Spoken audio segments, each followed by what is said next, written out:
He was only 17 when he was betrayed, wearing his flashy robe, dreaming of greatness, until his own brothers jumped him, ripped it off, and threw him in a pit like yesterday's trash. Their plan? Let him rot. His crime? Dreaming too big. Joseph lived with his father Jacob in the land of Canaan and helped tend flocks with his brothers, sons of Jacob's other wives. But Joseph often brought back a bad report about them. Jacob loved him more than all his other sons because he was the son of his old age and the firstborn of Rachel, his beloved wife.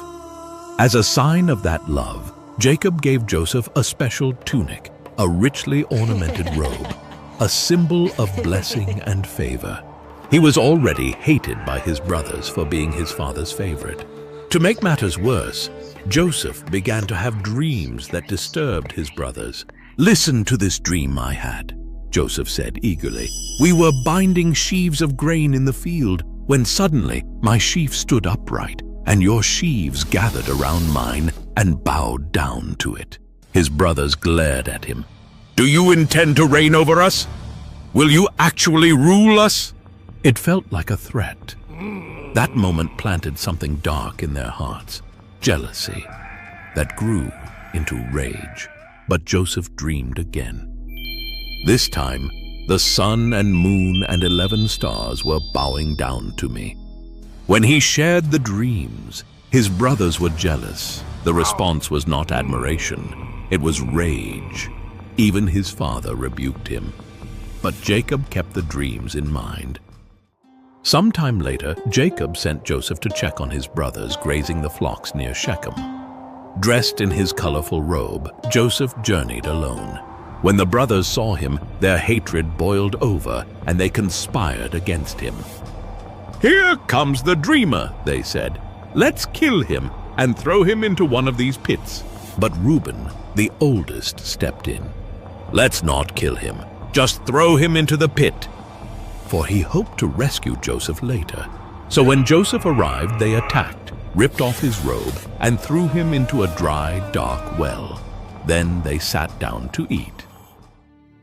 As they were eating, a caravan of Ishmaelite traders came by on their way to Egypt. Judah proposed a new plan. "What will we gain if we kill our brother? Let's sell him to these traders instead." So they pulled Joseph from the pit and sold him for 20 shekels of silver and watched as their brother, the dreamer, was taken away in chains into Egypt. Reuben returned to the pit, only to find Joseph gone. He didn't know that the brothers had sold him. To cover their tracks, the brothers took Joseph's robe, slaughtered a goat, and dipped the robe in its blood. They brought it to their father and said, "We found this. Examine it to see whether it is your son's robe." Jacob recognized it immediately. "It is my son's robe! A ferocious animal must have devoured him!" he cried. He mourned for many days. No one could comfort him. By the way, if you find any of these videos interesting or enjoyable, please consider subscribing. These take a long time to make, and it really helps out. In Egypt, Joseph was sold to Potiphar, an officer of Pharaoh and captain of the guard. But even in slavery, the Lord was with Joseph and he prospered. Potiphar put Joseph in charge of his household. Everything he touched flourished. But Joseph's good looks caught the eye of Potiphar's wife. When Joseph refused her advances, saying, "How then could I do such a wicked thing and sin against God?" she falsely accused him of assault. Potiphar, enraged, threw Joseph into prison. And still, the Lord was with him. One night, 2 of Pharaoh's officials who were in prison for offending their master both had dreams. They were the chief cupbearer and the baker. No one could tell them what their dreams meant until Joseph said, "Do not interpretations belong to God? Tell me your dreams." He translated their dream, and the cupbearer's dream meant restoration in 3 days, while the baker's dream meant execution. Both came true, exactly as Joseph had said. Joseph begged the cupbearer, "When you are restored, remember me." But the cupbearer forgot him. 2 more years passed. Then Pharaoh had disturbing dreams, and none of his magicians could interpret them. That's when the cupbearer remembered the Hebrew prisoner. Joseph was summoned. "I cannot do it," Joseph said humbly, "but God will give Pharaoh the answer he desires." Joseph explained. The 2 dreams were one. 7 years of great abundance are coming to Egypt. Then 7 years of famine will follow. Let Pharaoh appoint a wise man to store food during the good years, so that Egypt may survive the famine. Pharaoh was amazed. Wow! Can we find anyone like this man, in whom is the Spirit of God? Joseph was appointed second in command of all Egypt, at just 30 years old. When famine spread, Jacob sent his sons to Egypt to buy grain, except Benjamin, Joseph's only full brother. They bowed before Egypt's governor, not knowing it was Joseph. He recognized them immediately, but he spoke through an interpreter and tested their hearts. So first he accused them. "You're spies! You've come to uncover the weakness of Egypt!" They stumbled over their words, swearing they were honest men. 10 sons of one man, once 12. One was gone, they said, and the youngest was left behind. Joseph's eyes narrowed. That youngest one was Benjamin, his only full brother. So he pushed the test further. "Bring your youngest brother. Prove your story." He bound Simeon in front of them and sent the rest home with grain in their sacks, and silver secretly returned. Later, when they came back, Benjamin included, Joseph hosted them for a feast. But the test wasn't over. He framed them. He slipped his silver cup into Benjamin's sack, and as they were leaving, his steward chased them down and accused them of theft. Back in the palace, this was the moment Joseph had waited for. Would they abandon Benjamin like they had abandoned him, or had time and guilt changed their hearts? And then Judah stepped forward. "Take me instead," he pleaded. "Let the boy go home. If he doesn't return, our father will die of heartbreak." It was no longer the voice of jealousy. It was the voice of repentance. At Judah's words, Joseph's heart broke open.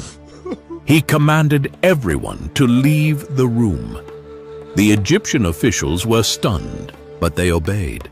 Only his brothers remained, confused, nervous, silent. And then Joseph said the words they never expected to hear. "I am Joseph, your brother, whom you sold into Egypt. Is my father still alive?" Silence. Their faces went pale. They couldn't breathe, couldn't move. This powerful ruler was the brother they betrayed, and he was weeping. "Come close," he said. "Don't be afraid. You meant it for evil, but God meant it for good. But do not be distressed. God sent me ahead of you to preserve life." He forgave them and wept with them. The dreams had come true. The dream was never about ruling over his brothers.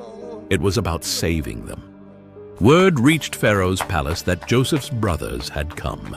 Pharaoh was pleased. He told Joseph, "Send for your father. Bring your whole family. The best of Egypt will be theirs." Joseph sent his brothers back to Canaan with wagons, silver, and gifts. But most importantly, he sent a message. "Tell my father, Joseph is alive, and he rules all of Egypt." Jacob and his family, 70 people in all, left Canaan and moved to Egypt. He was reunited with his son. Before his death, he blessed Joseph and his brothers. After Jacob died, the brothers again feared Joseph's revenge. But Joseph said, "Don't be afraid. Am I in the place of God? You meant evil against me, but God meant it for good, to save many lives as he has done this day." Joseph lived to see his children's children. Before he died, he told his brothers, "God will surely come to your aid and bring you back to the land he promised Abraham, Isaac, and Jacob He made them swear, "When God comes, take my bones with you." And then Joseph died in peace, with faith in the promise. Though Joseph died in Egypt, his bones were placed in a coffin, not a tomb, a reminder that the story wasn't over. Centuries later, when Moses led Israel out of Egypt, they carried Joseph's bones with them, through the Red Sea, through the wilderness, through every trial and battle, until the day they laid him to rest at Shechem, in the very land Joseph spoke of. If you haven't subscribed yet, please don't forget to do so. It really helps us continue providing you with amazing videos like this.